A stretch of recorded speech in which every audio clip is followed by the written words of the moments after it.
Olá, a gente traz hoje aqui o Cristiano Moreira, a gente falar do livro Palhano entre Embaúbas, que é um livro de 2022, um livro de poesia, lançado pela Oficina Tipográfica Papel do Mato, sediada em Rodeio, Santa Catarina.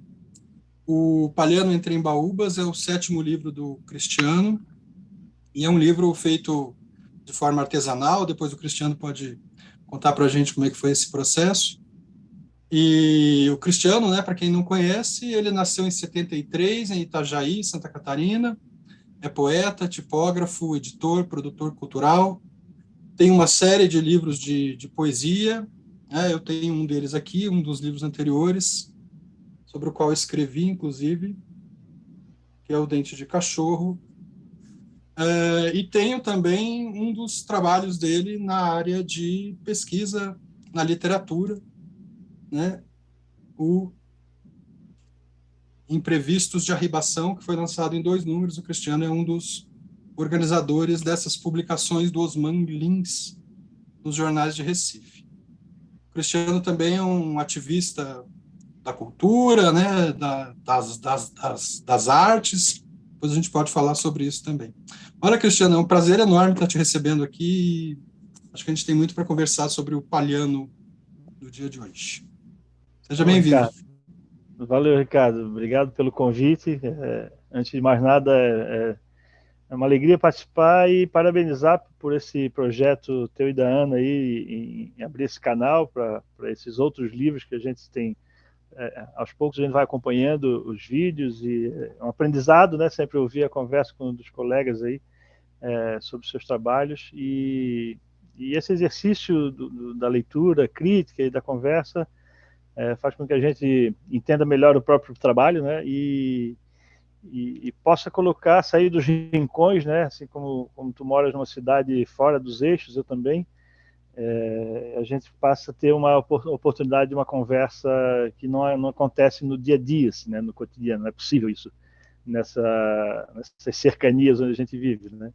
Então, falar do livro é sempre importante e falar com um parceiro de trabalho, né? Com outro poeta, a gente fica contente em poder discutir isso e ampliar esse livro para outras tantas formas de leitura.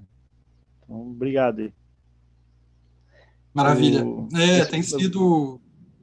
Pois não, pode falar.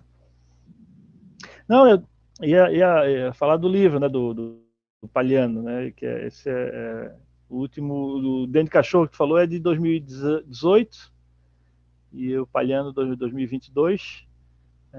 Momentos cruciais, né, nossa política nacional, né? Um foi lançado na véspera do segundo turno de 2018 e tem Uhum.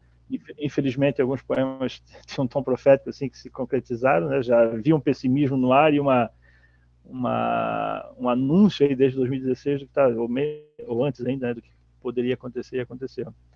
O Palhano surge depois, né, numa perspectiva de um horizonte talvez um pouco melhor, mas sem cair numa euforia, né? Então, ambos têm um pouco desse olhar para o que tangencia a existência nesse país, né?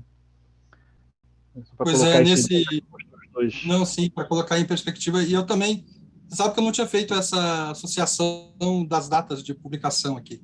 E eu sei que nesse intervalo também tem outro livro, eu não o conheço, que é o Imagens da Madeira, de 2019. Mas essa descrição da tua bibliografia eu vou deixar na descrição do vídeo aqui, né? E Uhum. aí vai ser mais interessante quem quiser acessar aqui as tuas outras publicações. É, talvez assim a gente pudesse começar por esse aspecto mesmo, né? De pensar um livro em relação ao outro, pelo menos desses dois que eu trouxe aqui, né? O Dente de Cachorro e o Palhano entre Embaúbas. Mas fica a teu critério. De repente, a gente pode começar pelo Palhano mesmo. Porque a minha pergunta Tá, sobre o Palhano inicial, Cristiano, é o seguinte: talvez você possa incluir um pouco outro livro na resposta aí. tá. Como foi o teu processo de escrita, né? Como é que você chegou à ideia desse livro? Se você projetou o livro, se os poemas foram acontecendo e você viu ali uma série que tinha uma cara de uma publicação diferente, né, inédita, e também o outro aspecto, né, que é o objeto livro, como é que você chegou nessa ideia, nesse cuidado tão grande, tão artesanal na produção desse livro, que inclusive eu não apresentei aqui, mas ele traz um envelope, né, o livro vem num envelope muito bonito, com o texto do Cândido Rolim, um convite à libação. Então, você podia começar falando aí para a gente desse processo de chegar ao livro. Certo. É curioso isso, né? Porque a gente trabalha com o livro escrevendo-os, né? E não escreve, não, às vezes é difícil a gente estar escrevendo um livro, né? Mas a gente escreve os poemas e depois eles se configuram um livro, ou às vezes eles nascem com um projeto, já, não, esses poemas vão ser feitos, estão...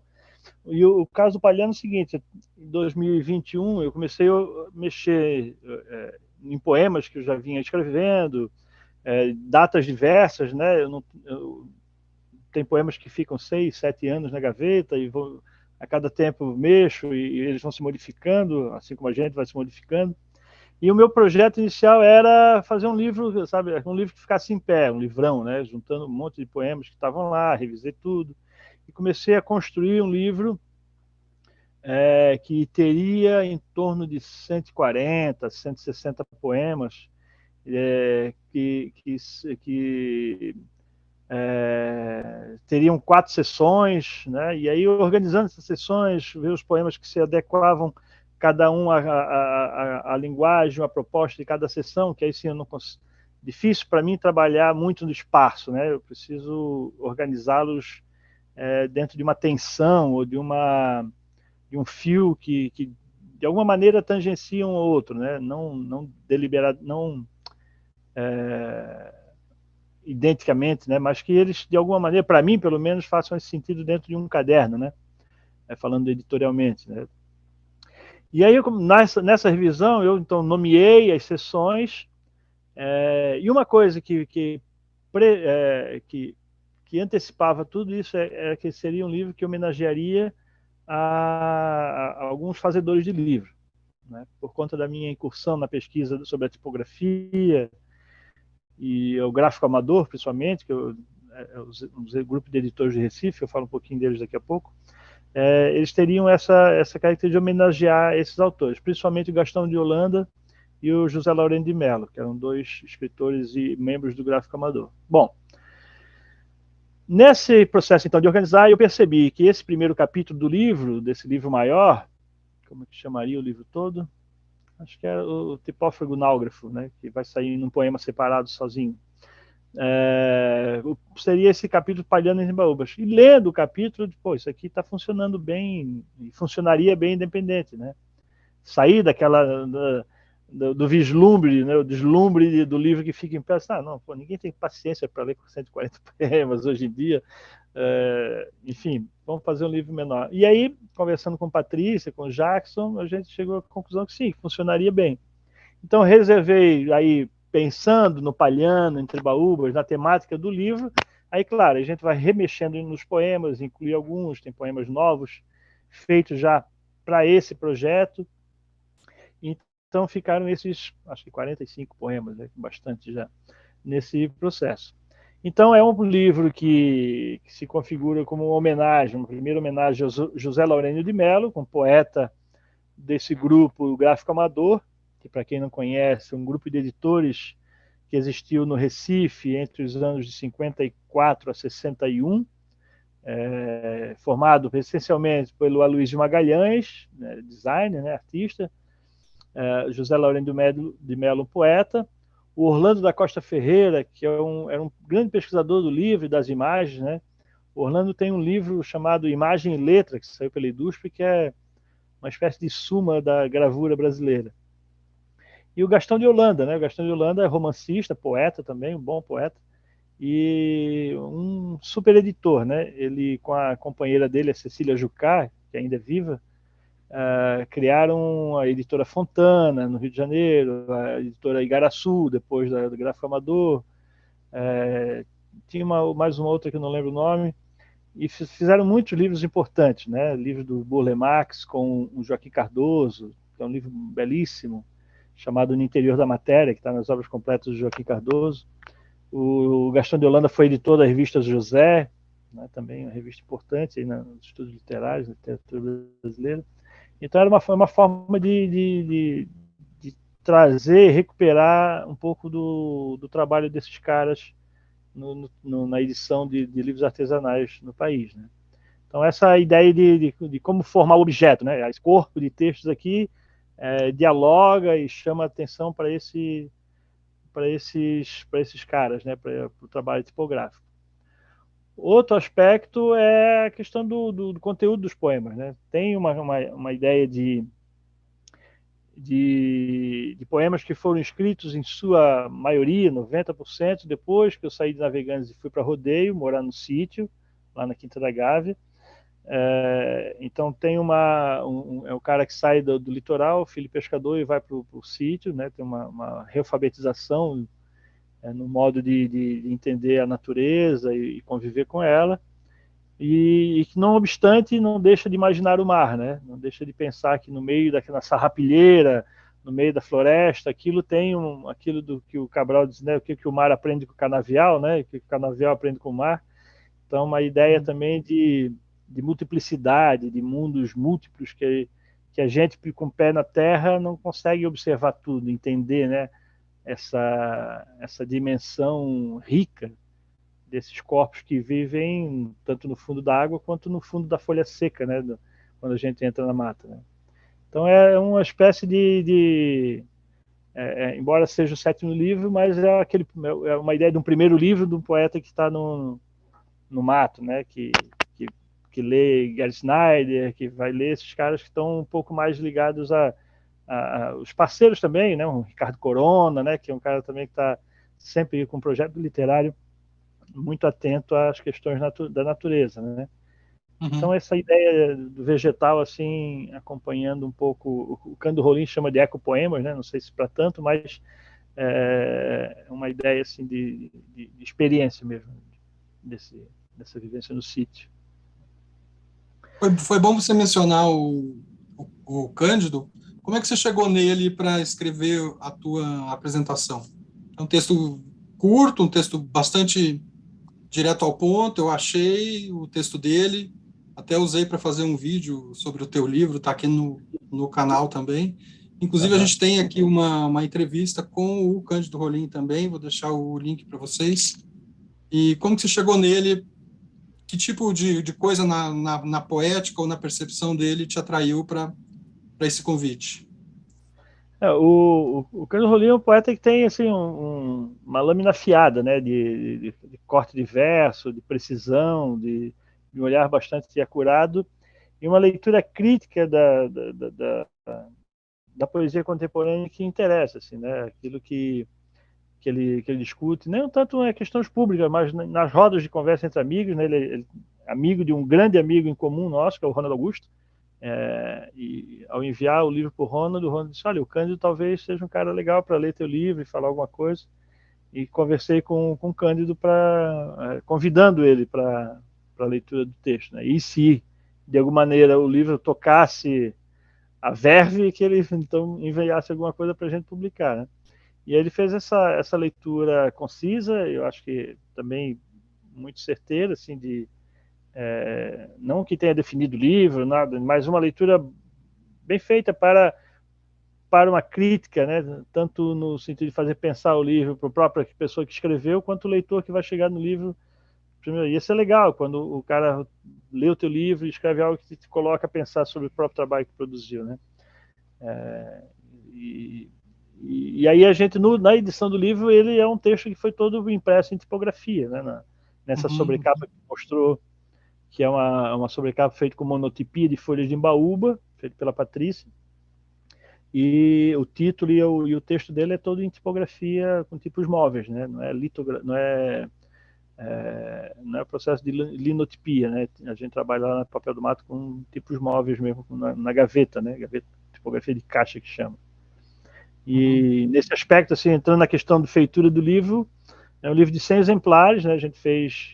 O miolo foi impresso numa offset, para quem conhece gráfica, aí é uma Multilite, que é uma offset antiga, não foi mandado para as gráficas grandes, né? É um parceiro nosso aqui de Navegantes, que tem de fundo de quintal uma maquininha monocromática. O Jackson veio, queimou os fotolitos, acompanhou todo o processo, e a gente costurou a mão e fez a capa e essa a embalagem que é a apresentação, né? Então, do manual, 100 exemplares que se esgotaram, e talvez agora, Ricardo, eu faça uma edição aí sim offset, uma segunda edição para ter à mão o livro, né, para mandar para quem se interessa, numa outra configuração, né?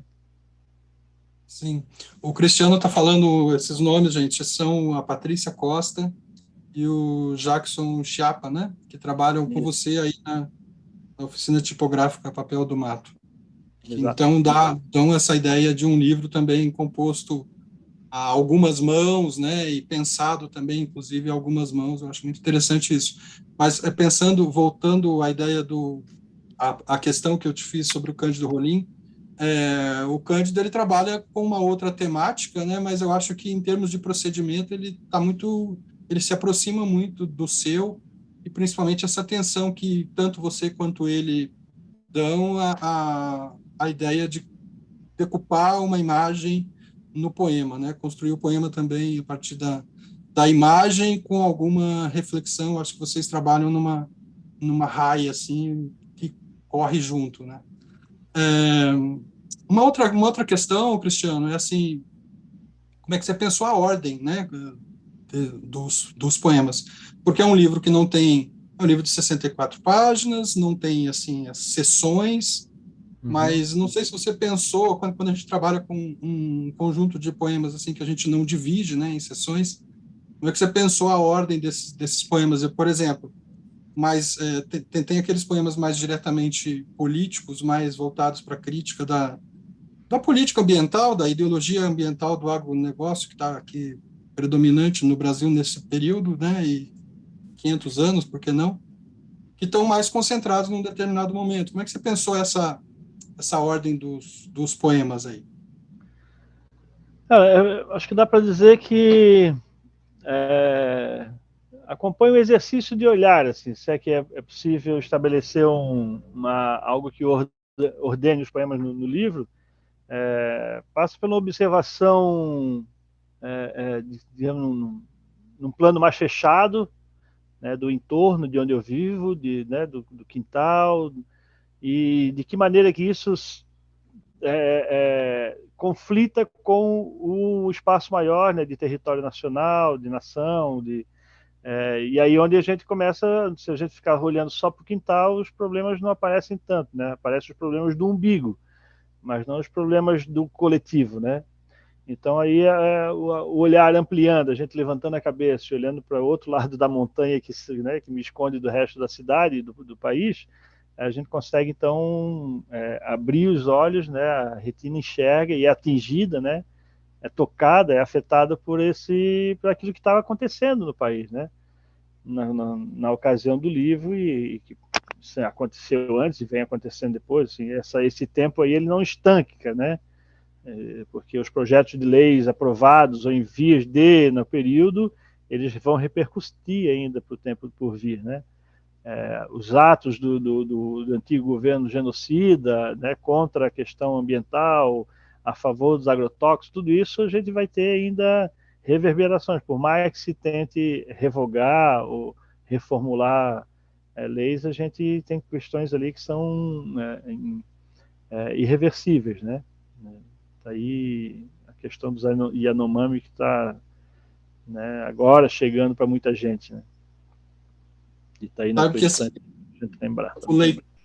Então, o leitor tem uma liberdade, né, Cristiano? E assim, a minha liberdade foi a seguinte: a liberdade que eu tomei em relação ao seu livro. Você sabe que eu comecei a ler e tal, e fui assim, percebendo um esquema que está na minha cabeça, talvez muito mais do que no seu livro, que é o esquema dos sertões, né? A terra, o homem e a luta, né? Então, assim, eu fui lendo tal, aí tá, cheguei na página ali 27, o poema Roça. para mim, até o poema Roça, a gente teria a parte e a terra. Então, a introdução de um ambiente natural, né, que você descreve, que você contempla, que você vivencia muitas vezes no cotidiano, outras vezes de uma forma mais mágica, mais indo para o ambiente do sonho um pouco. Uhum. E aí entra na roça, então entra na cultura, né? Portanto, já entra no... Estou viajando, tá bom? Entra lá Não, na tá bom. parte do homem, né? Ou seja, Tô que é a anotando descrição aqui, tá bom. que o Euclides pensa a questão da cultura. Daí vem, por exemplo, o poema lá daquilo que não se extrai da cripta, tudo isso está nesse ambiente da cultura ainda.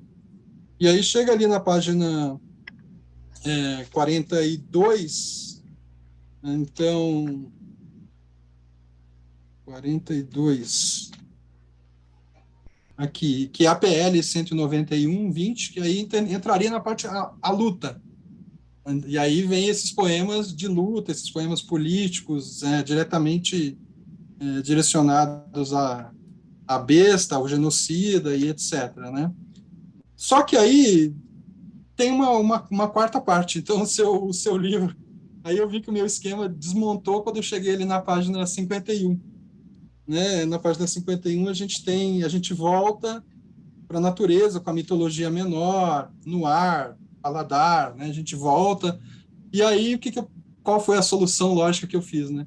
Então, essa quarta parte vai ser a dimensão decolonial do livro do Cristiano, que vai para esse lado do bem viver, que fecha o livro, e que dá uma resposta para o Euclides da Cunha, porque o Euclides da Cunha não faz esse quarto momento, né? Ele põe lá o embate barbárie civilizada e barbárie fundamentalista de Canudos, e terminou o livro, né? Mas o seu livro, sim, tem uma quarta estação, que é essa volta à natureza, essa volta ao mundo vegetal, animal, mineral.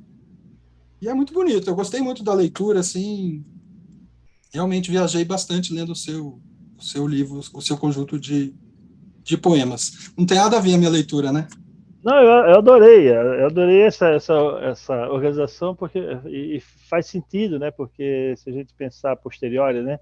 Desse é uma espécie de esperança também, né? Assim, por mais que a gente tenha uma visão crítica e a gente precisa é, equilibrar esse niilismo com a percepção da força que a natureza tem, né? E outra coisa que tu tocaste no assunto, nessa questão onírica, eu acho que a gente conversou brevemente numa mensagem um tempo atrás, foi de dar vazão novamente, uma coisa que tinha ficado um pouco fora, aliás, totalmente fora do outro livro, as imagens, né, as imagens surrealistas, por exemplo, essa questão onírica, da deriva, né, dessa deriva, aliás, da deriva, não, da vigília, né, e não porque não deriva também. Então, eu tinha, em algum momento, isso ficou um pouco fora da minha escrita, né? E fases, né? Fases que a gente vai experimentando e aí deixo novamente essas imagens, como diz o Idobro, né? Fico à beira dos meus olhos para ver as imagens passarem, né? Eu experimentei isso um pouco por conta da exuberância, assim, do entorno, né? Acho que isso era propício para deixar a paisagem sonora, essa força do lugar tomar conta um pouco da página. Mas adorei essa leitura sequencial dessas 4 partes, aí. Vou pensar um pouco nisso melhor. Você falou aí de esperança, né? Como esse momento, e de fato, assim, eu de fato anotei aqui, que essa quarta parte é a parte do... Não vai aparecer direito aí, mas é eu anotei a lápis, rabisquei o teu livro. Princípio e esperança, né? Princípio e esperança. Por Aham. exemplo, um verso como um gênio semeou, ou no poema Rainha Louca, dançar com a vida exige moer no riso. Ou lá embaixo, descasca o camarão, planta couve mineira, sempre fértil o coração. No poema seguinte, coral, tem sem querer, enfim, espantar a morte. Então, essa ideia do princípio esperança, eu acho que atravessa os poemas que fecham o livro, né? E eu acho que fazem muito bem ao conjunto, assim, você vê com aquela intromissão, né, da política, das PLs, do pacote da destruição, e conseguir fechar de uma forma que retoma e que apresenta uma resposta coerente, né, e eficaz, que é essa resposta que sai do iluminismo, né, que sai da pretensão de dominar o espaço, né, e o tempo, que é a nossa, do homem europeizado, né? Mas E acho porque o que resta para reconstruir são as pessoas, né? Então são esses gestos aí da pessoa que planta, que descasca o camarão, que faz, que mantém a tradição do benzimento, essas pessoas que fortalecem aquilo de onde eu vim, né, da minha história, e levando isso para um corpo maior, né, são as pessoas que sobreviveram a esses 4 anos, né, e que vão ajudar de alguma maneira a reconstruir um pouco de algo sobre essas ruínas que a gente está vivendo, não só de agora, né, há muito tempo. Então, para mim é importante, né, manter isso, essas vozes ao meu entorno. sim. Que tal se a gente lesse algum poema? Vamos lá, deixa eu pegar aqui o 47. Você falou do mar, né? Tem o Imagino o Mar.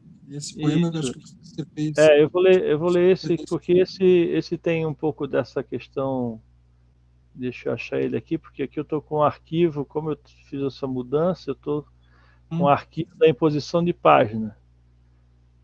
Para mim, aqui está na página 20, para mim. 20, está aqui. 20, tá, aqui. Imagina o mar. O bananal balança o cocar, vento cochicha no pé de ouvido do palmiteiro. Ainda não é outono. Atento a essa dança, a ver vivante do vento, imagina o mar, no chiado sobreposto das ondas, braços manejam os remos, imagem da força, o tônus das letras quando se diz naufrágio. Aqui o farfalhar dos ramos anuncia a falência das folhas, no ensaio do vento sul. O cedro não segura a sequência, arrebenta. Sombra precoce antes de outono, falenas faíscam antes do tempo. 2. Arde a tarde, pondo a pressão arterial atada aos artelhos. Fico sem forma definida, bateu forte a prensa, amassou a memória, diria Raul Bopp, sob a diamba. O dia recebe a noite enviesada, invade o quarto pela fresta, afasta o escuro ao seu canto. 6, portanto, o corpo trôpego disjuntor despenca, solta o braço, atinge a jarra de gelo, espalha e derrete rápido, teu rosto aparece nas cacimbas criadas no chão do quarto, céu invertido. Leva a mão suada ao teu semblante, enquanto a outra aponta a janela. Nos olhamos ainda antes do mergulho.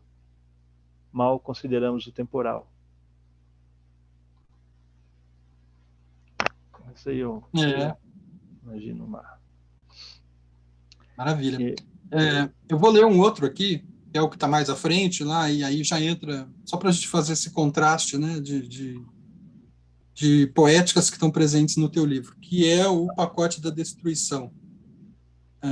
Livre licenças de garimpo. Livre licenças de garimpo. Uns desenhos de invasões, mãos, trens, lavouras, atrás do arame farpado. Sentem-se presas, sentem as presas, às pressas passa a boiada. Praga súbita sobre planalto, monocultura decrépita. Pássaros pasmos ensaiam voo inverso ao anjo de Clé. Antes árvores, agora pasto onde alcança a vista. O espantalho desenha espirais, sacode braços diante da patrola, os pássaros indo embora, as raízes das árvores fora da terra. Outra revoada que não pássaros, ou gafanhotos em guerra. Caterva de grileiros, essa canalha. Eu acho que sim, né? Tem momentos bem diferenciados entre um poema que esse que você leu. Tem mistura de vento e mar, aí o vento te trazendo o mar, com aquelas imagens que dialogam com o surrealismo, imagens estranhas, né, muitas vezes, e que mal consideramos o temporal, termina com um vaticínio, de certo modo, né?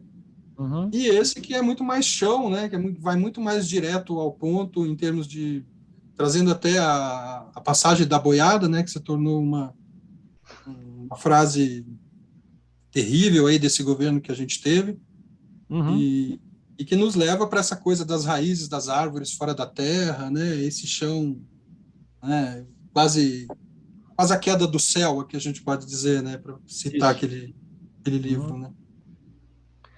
Gosto muito É, do teu conjunto. Se puder comentar aí são cortes, esses aspectos. são cortes diferentes e aquilo de que de alguma maneira, Ricardo, dizer que assim, esse corpo que o corpo do vivente, né, o corpo que vive, que sofre, esse corpo que sofre a biopolítica, ele tem esses momentos de que podem, a gente, né, deve permitir a contemplação e se olhar, mas não se anestesiar diante do que ocorre, né? Então, um poema vem para a experiência dessa linguagem embalada por uma onda, né? Digamos assim, essa onda pode ser a onda do mar, mas pode ser uma outra onda também, pode ser uma lufada de vento, pode ser uma prensa, mas pode ser também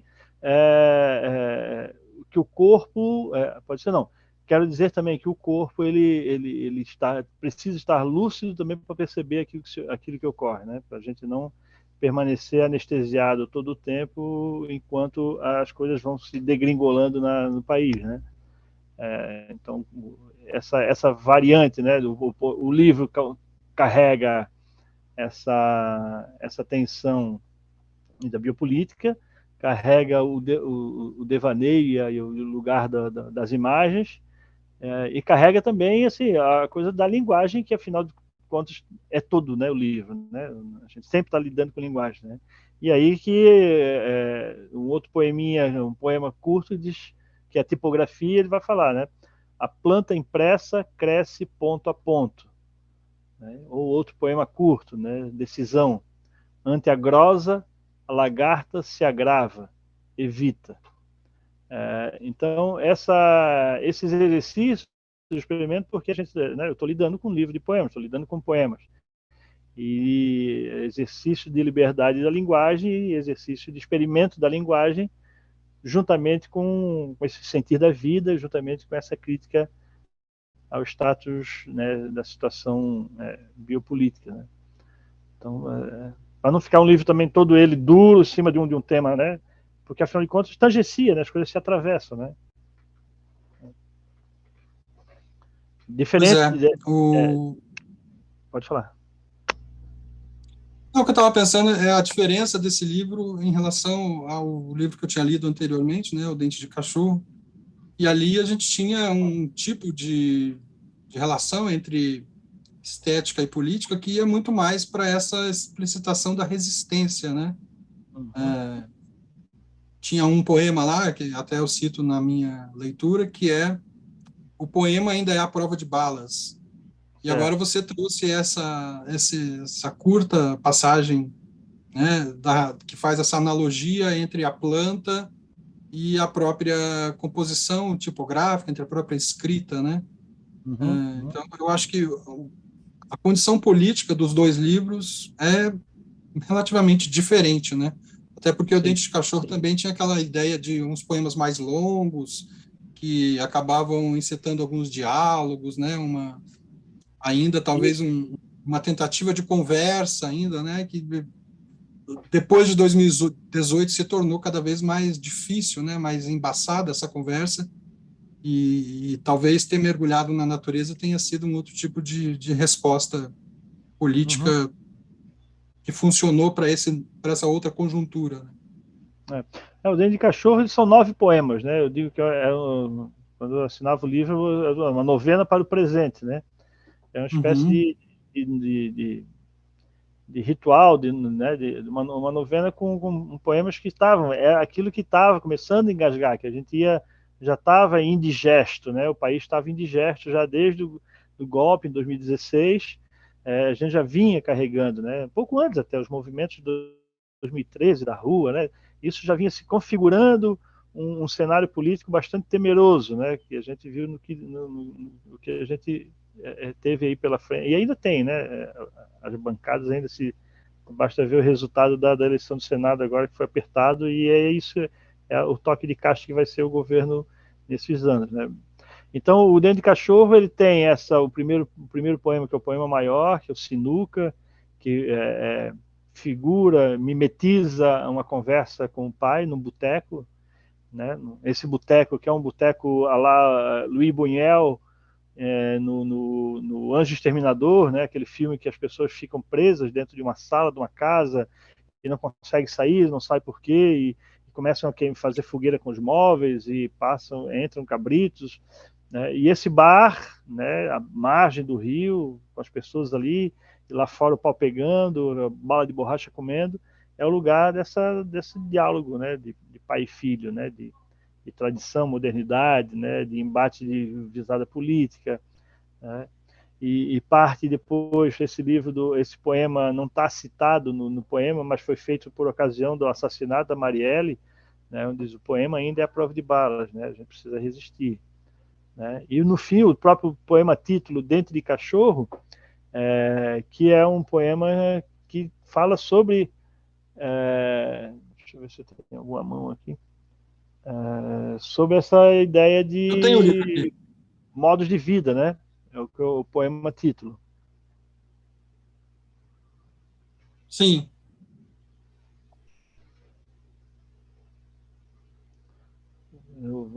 Esse Né? caminhar distraído, né? Perceber pelo ouvido a chegada de um cão, a fumaça densa, o rosnar do camburão, a mordida oclusiva, tenais e tecidos. É esse poema? Esse aí, esse é o poema título do livro, né? O Dente de Cachorro. Que é a configuração dessa opressão, da porrada, né? Do embate, mas que importa criar formas de vida dentro desse estado de exceção, né? Que a gente está premente, né? Que a gente viveu esses 4 anos assim, e que reverbera, né? É importante dizer que reverbera ainda, né? Então, Dente de Cachorro tem essa pegada assim de um livro da angústia, né? Pois é, ele termina, no estado de exceção, importa resistir à investida com poemas e outras formas de vida. Isso. Reforçando. Exato. Mas o Palhano entre Embaúbas, para mim, terminou de uma forma muito assim enigmática. Porque o último poema termina: por último, mergulhei a gravação feita para a revista. E explica para mim, Cristiano, o que é Palhano? Embaúbas eu sei, mas né, Palhano não sei o que é. O Palhano assim, é meio que enigma, né? Assim, para descobrir tem que é coisa da pesquisa, né? Sim, mas enfim, o que é o Palhano? Como o livro homenageia o José Laureno de Mello, né, que é o poeta do gráfico amador, o José Laureno escreveu 2 livros, né? Como é que chama? Um que chama Palhano e o outro Conversações Noturnas. Livros que estavam fora. E em 2000 não vou, agora eu estou com a biblioteca bagunçada, mas o Mendonça, não, como é que é o nome dele? Pernambucano, crítico.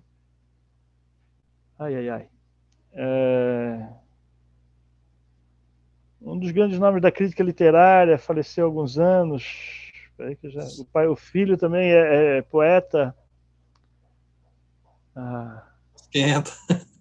Espera aí que já vou lembrar. Depois aparece. Então, ele organizou a edição pela Atelier, né? Organizou a edição pela Atelier, já vou lembrar o nome dele, peraí. É o Barbosa lá? Isso, João Alexandre Barbosa. Perfeito. Uhum. O João Alexandre Barbosa, ele organizou uma edição, então, pela Atelier, dos 2 livros do José Laureno de Mello. O primeiro, que foi publicado pelo Conversações Noturnas, foi publicado pelo Gráfico Amador, na ocasião, em 57, 55, por aí. E o Palhano, que é um livrinho mínimo. E aí, quando você abre esse livro, você vai ver uma nota do próprio José Laureno dizendo o que é o Palhano. O Palhano é um vilarejo no sul do Alagoas. Vilarejozinho no sul do Alagoas. Mais especificamente, para esse vilarejo, Palhano é um riacho que corta esse lugar, né? E aí eu pensei, poxa, para mim serve, né? Porque lá onde eu vivo, né, na Quinta da Gávea, nosso sítiozinho, né, é cortado por um riacho, né? Que Uhum. Deu uma falhada aqui, deixa eu anotar aqui. por sua vez, quer que repita? Alô? Tá ouvindo, É que Eduardo? deu uma falha aqui, deixa eu só anotar aqui em que momento foi aqui para a gente cortar. Então, Você podia falar só a ideia do Palhano, o Palhano, para o da José cidade. Lourenço de Mello, diz numa nota do livro organizado pelo João Alexandre Barbosa que Palhano é um vilarejo ao sul de Alagoas. Mais especificamente, nesse vilarejo há um ribeirão, um riacho, chamado Palhano. Logo, né, eu me apropriei dessa imagem e colei ela numa operação de topografia, né, surreal, né, ao riacho que corta a Quinta da Gávea, onde eu moro em Rodeio, né? Então, esse riacho, cercado em baúbas, é o lugar onde se faz esse livro, onde surge o conjunto desses poemas, né? Palhano em Timbaúbas é o riacho que corre no quintal da minha pequena aldeia, né? Então, essa foi a brincadeira e uma forma de deixar um jogo aí também para o leitor, né? Uhum. E poder falar a respeito disso, né? É um gancho, né, para a conversa. Funcionou assim. Eu busquei, eu achei essa cidadezinha aí, mas eu não fiz a Achou? relação. É a Uhum. única referência que aparece, né? Mas não aparece a referência ao livro, né? Sim, Acho sim, que o sim. livro também tem essa outra dimensão aí da sua homenagem, né? E, mas então, teve um post que eu li hoje e eu vou pedir que você comente à luz do seu livro, que é um post de uma amiga minha do Rio chamada Giovanna De Altri. E ela pega esse aspecto digamos assim, de um momento que estamos vivendo na vida cultural brasileira, por exemplo, né? Essencialmente. Que ela fala assim: não acho mesmo que seja uma coincidência essa profusão de livros para leigos sobre o pensamento dos animais, a vida das plantas, a nossa relação com a terra, e não só a profusão, mas o sucesso, a sede de livros por livros como do Ailton Krenak, do Mancuso, de romances como da Micheline Verunski, e o livro de ensaios da Carola Saavedra e tantos outros. Uma outra vida acadêmica e talvez artística começasse por aí agora, porque estava lá, sempre esteve, quando silenciamos os macacos da mente, como dizem os budistas, e escutamos. E, no entanto, isso também está do mesmo lado das religiões de matrizes afro-indígenas e também do ponto primordial e único do catolicismo, a Eucaristia, devorar o corpo do outro, comungar, compartilhar, e parar com essa ideia, me perdoem os sensíveis, de antropomorfizar os animais, como se todos fossem veganos e não comessem ou abandonassem por vezes os próprios filhotes. E penso como seria proveitoso à nossa espécie o contrário, deixar-se abater, como ensina Natasha Martin, Escute as Feras, ou tornar-se árvore, como mostra Han Kang, a vegetariana, ou os poemas de Leonardo Frois, Manuel de Barros, Júlia Carvalho Hansen.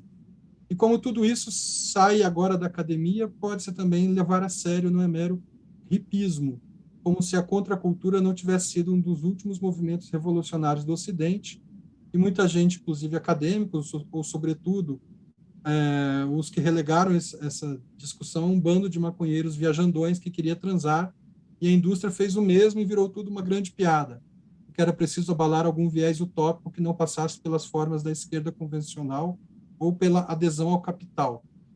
E como tudo isso é profundamente feminino, querendo ou não, os teóricos, mais uma vez, discutindo ou não quem pode, quem é quem não é, como se a Terra se importasse com isso, como se a Terra, os rios, as montanhas, os animais, as chuvas fossem parar, cessar, enquanto o ser humano discute o gênero neutro e coisas do tipo.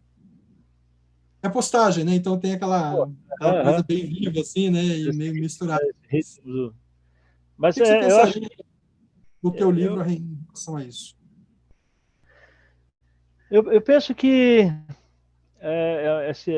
esse texto que tu leu agora da Giovanna Giovanna de Altri. De Lautri, do outro, né? Né? Eu acho que esse olhar para o outro, né, começa.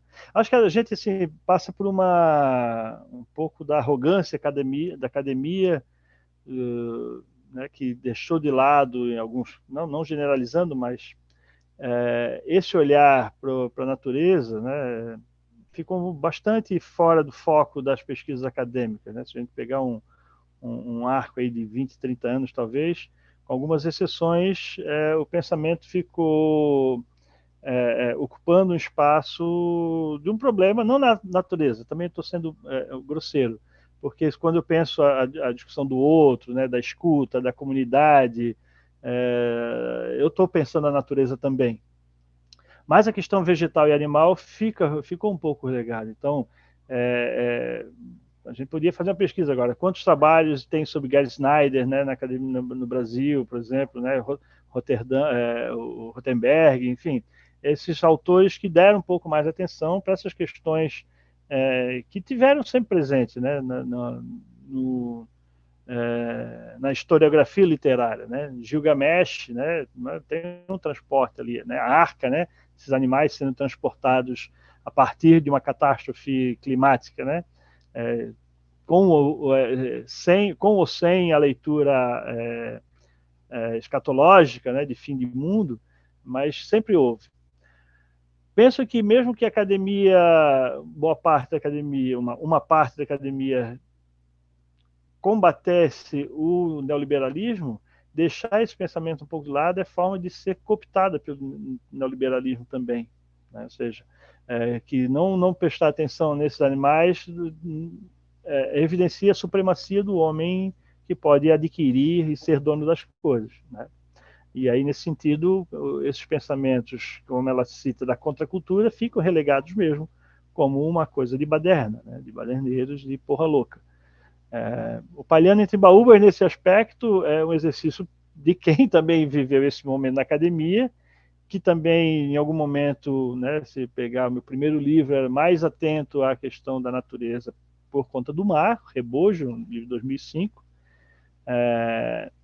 onde eu estou com um livro todo salgado, encharcado das águas do mar e da margem do rio e mar aqui de Navegantes, dos estaleiros, da carpintaria naval, não obstante lendo a tradição, ou seja, que o Rebojo é um livro sobre o naufrágio, né? Pronto, a gente está indo falando de Mallarmé, né? De alguma maneira. E que passa por uma trajetória que volta também o olhar para essas questões por estar inserido dentro de uma vida um pouco mais ligada à questão da natureza do cotidiano, né? Na natureza animal, vegetal. Então, acho que é um momento importante para repensar essas coisas, tomando cuidado para que também não tome, né, não seja um outro púlpito só do vegetal também, né? Senão vira mais uma vez, a gente polariza novamente a questão. Por isso que eu tentei trazer a questão dessa vegetação, dessa exuberância que ensina a gente no dia a dia, com a questão do olhar crítico político, né? Essa tentativa de equilibrar o estar no mundo, né? Ouvir o outro, perceber o outro e tentar exercer pensar um pouco, né, o desmonte colonial do pensamento do dono da terra, né? Estar Uhum. numa terra, né, ser o dono dela, mas cuidar dela no período que se está plantado sobre ela, né, que se vive nela. Porque daqui a pouco eu não estou mais sobre ela. E aí vai o quê? Existir uma escritura terrena, uma escritura de propriedade, vale merda nenhuma, né? Isso, né? Vale um documento, mas para a terra em si, para esse riacho que sofreu agora com a enxurrada, né, pouca diferença faz. Se eu estou sobre a edificação que eu tenho lá, vai suportar ou não, né? A paisagem muda, né? Isso é a força da natureza que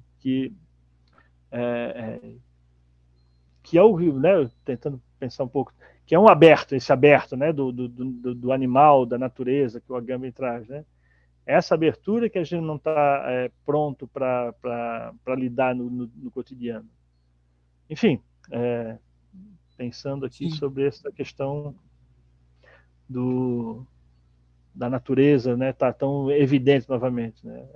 O Hal Bopp escrevia isso, pô, né? O Hal Bopp é um poeta que estava atento ao rio, à respiração das matas, a questão dos povos originários. Então, por isso essa visada modernista também é importante ser revista nesse aspecto, né? Tem alguns poemas aqui que funcionam, para mim, pelo menos, como uma espécie de programa e de sugestão de como fazer esse equilíbrio entre uma contemplação que é mais romântica e uma tomada de posição mais crítica, mais ativista, que combina um ativismo poético e ambiental. Eu penso, por exemplo, nesse poema Aqui Dentro Tem um Ruído, Uhum. para Raquel Stolf. Achei belíssimo esse poema. Se você não se importar, eu vou ler esse poema aqui agora. Lá de forma É, boa. Aqui dentro tem um ruído. Experimente colar um dos ouvidos junto ao chão. Entregue-se ao labirinto. Se for chão de floresta, haverá das sombras sob as folhas, seus esqueletos, algum segredo de Anfisbena. Se o chão for arenoso, seco, talvez a dança diminuta constante do quartzo triturado sob as patas dos quelônios oferte a possibilidade do berço. Caso seja um chão no fundo do mar, sentirás nesta câmara quase anecoica impressões no tímpano, longe da terra, com corpo à deriva, seguir cortejo sem ensaio dos líquens sob o tecido plissado das ondas. Sempre haverá um eito habitado, mesmo sertão, e no corpo cornucópia esculpidas todas as queixas da terra-chão dos homens, pelos pesares corroídos. Salvar talvez um dia disputa, tornar caverna toda palavra, circular seixos, corais, briófitas, mimetizar arcos de cores, a partir de todo o chão ruído. Gosto muito, gostei muito mesmo. E tem um outro poema que eu também acho que funciona como uma espécie de programa dessa conciliação, né, que é a conciliação do bem viver, no fim das contas, né, de pensar a natureza, pensar a comunidade, e também de fazer um tipo de proposição política, que eu acho que é o poema Degustar a Cor da Terra. Você tem ele aí? Como é que é? Deixa eu A ver a Cor da página. Terra? A gente poderia ler. É, Eu da tenho página lido, 26. eu posso Aqui está ler. na página 26. 26, 24, 26. Degustar a cor da terra. Ah, tem uma epígrafe do Seamus Honey, que é um poema belíssimo, né? O Cavar, né? Que ele faz a relação da caneta com a pá, né? Da tradição. Uhum. A rede balança sobressalto com o peso de um sonho. Aprender em outro nível a gestação subterrânea da cor, coração, figura tubérculo no chão do peito. Ir direto ao solo da vigília, emoldurado em neblina. Conselho do poeta irlandês, cavar com a caneta um sulco na página. Rebolo rói o corte da enxada. Ouvir batuque dos lábios na palavra. Repita o nome, beterraba. Com som e sumo da terra, cobrir com tintas papilas, decorar outros acordes. Pois é, eu estava chamando esses poemas de programas, né, porque eles trazem esse infinitivo, né, uma espécie de infinitivo e imperativo aqui, né, de fazer tais coisas, né, ouvir a terra, decorar outros acordes, né, aprender em outro nível, ir direto ao solo, cavar com a caneta. Por isso que eu estou pensando nesses poemas como mais degustar, né, a cor da terra. Sim, tem esse imperativo, né, de uma Sim. certa necessidade, né, de se voltar a isso, né, de perceber Uhum. essas essas forças, né? Acho que é isso, essas forças que estão aí no cotidiano, né? No prato, no chão, que a gente muitas vezes ignora isso, né? E que para a poesia é fundamental, né? Para minha poesia, pelo menos, né? Para isso que eu estou tentando escrever, isso se tornou nesse momento fundamental, portador da palavra, né? A palavra, né? Que são as coisas, mas essas imagens que eu elenco aqui com esses verbos assim é uma forma de dizer, olha, são essas palavras que sustentam a verve, né? Desse livro. Né? Uhum. E esse E poema traz algo muito interessante, eu acho também, que é esse tipo de analogia, né, do cavar com a caneta é um suco na página, né? uhum, uhum. E Que tem um, tem se for decupar isso, é uma metáfora já utilizada, né, de outras maneiras, mas se a gente está pensando num território possível, né, como recuperando aquelas máximas do Dente de Cachorro, né, que o poema é a prova de bala, né, que importa resistir com poemas de outras formas de vida. Então, a gente que escreve é a caneta, né, essa ideia de criar esse território, esse plano possível através da linguagem. Né? Se a gente acredita que ela constitui esse mundo em que a gente vive, se a gente construiu esse mundo tal qual é, a partir, né, com a linguagem, ela é o buril, é a caneta, ou é a pá, né? É ela que produz e recupera ruínas, né? Entre essas ruínas que a gente, né, que a gente busca experimenta esse caráter destrutivo, né, para usar aquele conceito do Benjamin, né, de recuperar as coisas na ruína e trazer dela essa potência para o texto, né? Acho que por aí uhum. eu penso um pouco assim, nessa. Tem um outro poema ainda, só para fechar essa ideia, né? Que é lá da página 41, o lápis só escreve a sombra das palavras. Isto, E aí tem uma passagem belíssima ali que é: enquanto crescem aipim, abóbora, uvas sob a parreira, crescem também as sombras, a solidão da noite, as silhuetas, mancha gráfica, letras. A folha caduca de I. Cummings cai sem gravidade, não dissolve os nós da linguagem, o deserto deste espaço. No máximo apresenta a ideia de compostagem. Falou de ruínas, aí eu imediatamente lembrei dessa ideia de compostagem aqui, né?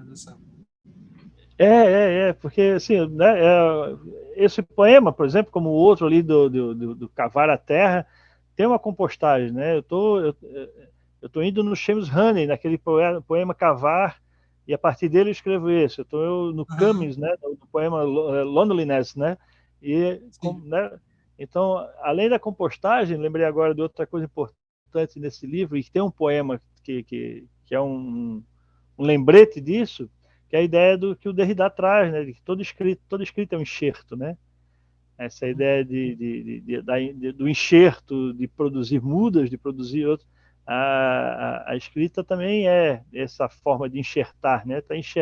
O Camus está enxertado ali, o Honey está, né? Estão enxertados outros poetas, outras linguagens nessa minha linguagem, né?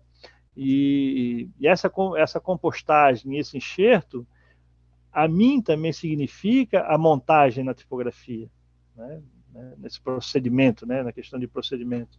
Então, quando fala de programa, tá, eu acho que é muito bem dito, assim, porque esses procedimentos todos vão se confluindo para isso que a gente opera, né? Quando a gente está escrevendo um poema, nesse corte, nessa montagem, na leitura de um outro, né? Como o livro Poemas Baseados, né?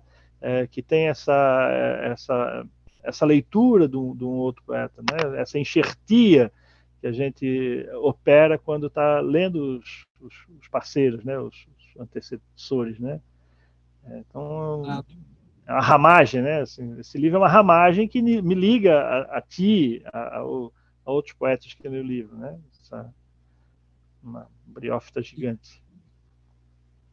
Exato. Outro dia a gente conversou aqui, só fazendo Uhum. uma outra, puxando um outro rizoma aqui. Esses dias a gente conversou aqui com o Evandro Nascimento, também vou deixar o link aqui, que é um dos grandes especialistas Eu, Derrida, né? Tá com um livro também belíssimo, Sim.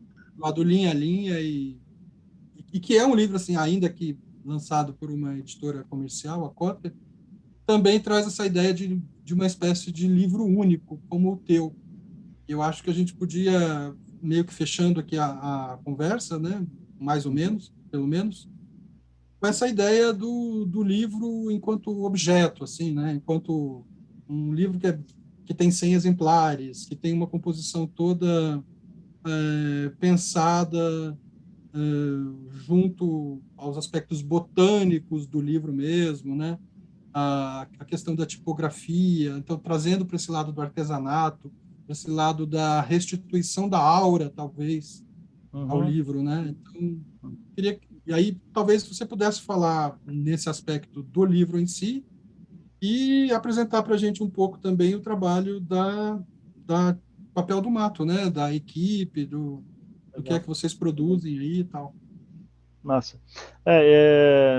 Eu vi, eu não terminei de assistir, mas eu ouvi essa conversa com o Evandro. Eu gosto muito do Evandro, né? Tem os livros, né? Esse que está aí atrás de Derrida, a literatura, o pensamento Ah, vegetal, sim. que é o ensaio que ele publicou também foi leitura minha enquanto preparava esse livro do Palhando entre Baúbas, Emanuele Cottia, né? Esse eu não li.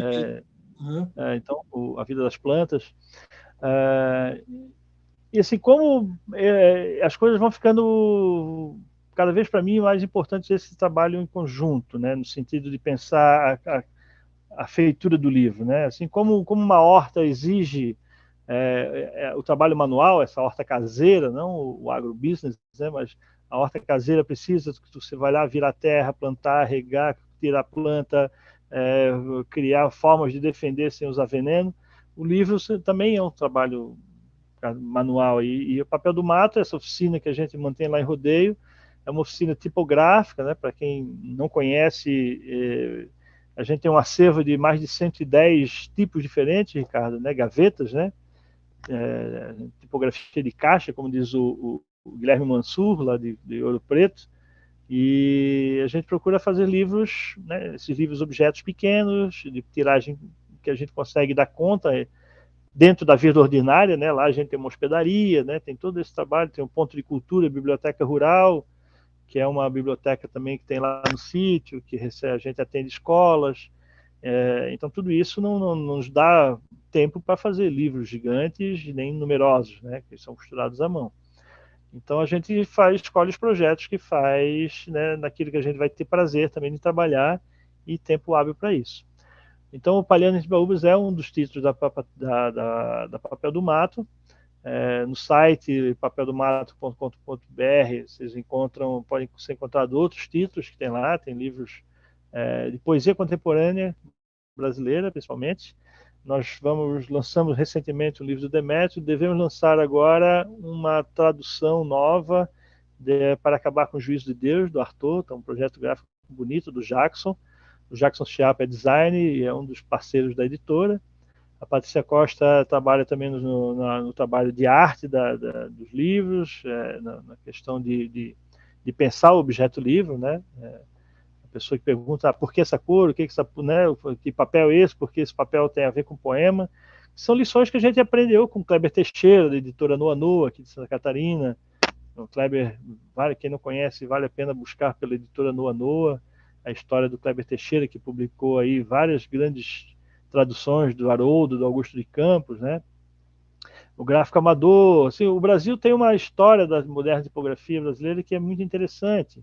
E se a gente começa a entrar nessa história, a gente vai esbarrar com João Cabral, com Joaquim Cardoso, com Manuel Bandeira, com vários outros poetas que estiveram próximos, né? Os Malins, né, que me levou na pesquisa sobre os Malins, escritor pernambucano, me levou a esse universo, porque os Malins recifenses, aliás, é de Vitória de Santo Antão, mas vivendo no Recife com esses outros intelectuais da arte dos livros, trouxe isso para o seu texto literário, haja visto que Nove Novenas, seu livro de narrativa de 66, possui já caracteres gráficos, ícones, que marcam passagem de texto, tem uma marcação de tempo através de sinais gráficos. E a Valovara, que é o romance dele mais conhecido, tem uma personagem que não tem nome, ela é designada com um ícone, com signo, né? A minha tese inicial seria trabalhar a ideia do romance construtivista, pensando Joaquim Torres Garcia e Osman Lins, né? Acabei indo para os arquivos por conta de uma outra história que apareceu, de uns textos inéditos, e aí eu acabei indo para o Recife buscar esses arquivos, e a gente fez o imprevisto de arribação. Mas esse universo aí, a ideia de tentar juntar a pesquisa acadêmica com a prática cotidiana de fazer livro, né? A pesquisa me aproximou do gráfico, me aproximou de pessoas da tipografia. Em 2013 começamos a juntar acervo. Em 2016 conhecemos o pessoal da Rede Latino-Americana de Cultura Gráfica, Flávio Vignoli, Ana Uth Terra da UFMG, e outros parceiros, né? Rafael Neder, Luiz Matuto, que é desenhista, uma turma aí, tem uma turma legal, bacana, de artistas. E aí, gente, em 2017 recebe um acervo grande de uma pessoa do interior de São Paulo, a Mônica Lima, em José Bonifácio, que nos doa o acervo do pai dela, que havia falecido. Então, a gente tem hoje Aí, por conta disso, a gente construiu um galpão de madeira de 5x12 para receber esse acervo. E, nesse acervo, quando ela me mandava as fotos, eu estava lendo para pesquisa o livro do Guilherme da Cunha Lima, que faleceu agora recentemente, o Guilherme da Cunha Lima, da UFRJ, pernambucano, que escreveu um livro sobre o gráfico amador. E nesse livro, Ricardo, tem uma seção em que ele apresenta as fotos das duas máquinas que o gráfico amador tinha. Um prelo manual, desse que a gente chama de feijãozinho, cabo de pá, mula manca, tem uma série de nomes, né? E uma máquina elétrica, que era uma Tejaner. E a Mônica manda as fotos do acervo do pai dela, e eu vejo que nesse acervo tem uma Tejaner, o mesmo modelo do gráfico amador. Então a gente pode perder todo o acervo, menos essa máquina, né? Enfim, aí a gente trouxe para Rodeio esse equipamento. A chegada desses equipamentos lá em Rodeio, segundo a professora Ana Uth, lembrou o filme para ela, né? Lembrou o Fritz Carraldo, né? Aquele cara. Nossa, a primeira coisa que eu pensei aqui, sabe? Eu já estava Sério? pensando no Foi Herzog isso, já. no Herzog, né? Quando o cara vai atravessar a floresta com barco, a gente subiu a montanha com um caminhão cheio de máquinas tipográficas, né? Está lá esse acervo, a gente ministra workshops, né? Pode juntar uma turma aí para lá, se hospeda na Quinta da Gávea e faz um workshop de tipografia, né? Então, a gente está aí aberto para projetos de parceria, né? Dentro daquele tempo hábil que a gente pode ter, mas é um lugar para visitar e para celebrar o livro, né? Uhum. O Guilherme Mansur, o Guilherme Mansur, um tipógrafo de Ouro Preto, que tinha a tipografia do fundo de Ouro Preto, e fez livros com Haroldo de Campos, com Afonso Ávila, né? Com a Joseli Viana Batista, sobre a qual o Denis escreveu um belo ensaio, A Roça Barroca. Ele disse assim: eu fui alfabetizado na gaveta tipográfica. Essa frase ficou na minha cabeça, e quando eu compus o Dente de Cachorro, né, para fechar isso, o Dente de Cachorro, o poema título, esse que você leu ali, eu compus ele direto, um rascunho no papel, e não passou pelo computador. Esse poema foi do papel para a gaveta. Então eu fui compondo ele no livro, tem uma foto da matriz, né, no começo do livro. Fui compondo esse poema na matriz tipográfica e automaticamente editando ele, né, percebendo a espacialidade ali do tipo com a do papel e adequando isso, né? Essa matriz. E dando esse espaçamento, porque Dente de Cachorro é esse espaço exagerado entre os tipos, né? Então, essa experiência de compor direto, né, do papel, do rascunho manuscrito, como faziam antigamente os tipógrafos, né, foi uma experiência singular. E aí depois ele diagramado na página, né? São dois poemas, né? São dois poemas na questão visual, né? Então, isso, assim, depois que eu passei a trabalhar com tipografia, o pensamento do poema, em algum momento, passa por esse procedimento também, né? Então, isso muda, né, a cabeça, a forma de pensar o espaço da página. Sim. Se torna É isso. um tema também, né? Um motivo, digamos assim, mas, né? Também. A planta cresce ponto a ponto, porque ponto, aquele poema, né? A planta impressa cresce ponto a ponto. O ponto é a unidade de medida da tipografia, né? Uma dízima periódica que designa o menor espaço possível ali, um ponto, 0,359 milímetros, né? Então, a planta impressa, ela cresce nessa proporção, né, que tem proporção áurea, bom, enfim, é um mundo doido das matemáticas. Massa, mas muita gente não conhece. Eu, pelo menos, Não, conheço pouco desse e na aspecto, né? natureza, as coisas na natureza crescem numa proporção também semelhante, né? Uhum. Então, tá tudo muito ligado. Maravilha. Obrigado, Cristiano. Teu livro, vamos esperar uma outra edição agora, uma segunda tiragem dele, pelo menos, algo assim. Esse faço para o segundo semestre. E, de qualquer forma, eu vou deixar na descrição desse vídeo o link para o Papel do Mato. Daí vocês podem acessar lá todo o trabalho que eles têm realizado ali em Santa Catarina. Beleza? Tá Agradeço bom, muito. Ricardo. Eu Maravilha que de agradeço conversa. aí a atenção dada ao livro, a leitura, muito legal. Ajuda a gente a repensar o trabalho e a generosidade aí do espaço, do tempo de edição, de manter esse canal aí no ar para mim, para outros autores e outros leitores de poesia necessário. Muito obrigado e um forte abraço aí. Abraço e até a semana que vem, que a gente volta com mais outro livro. Valeu? Até.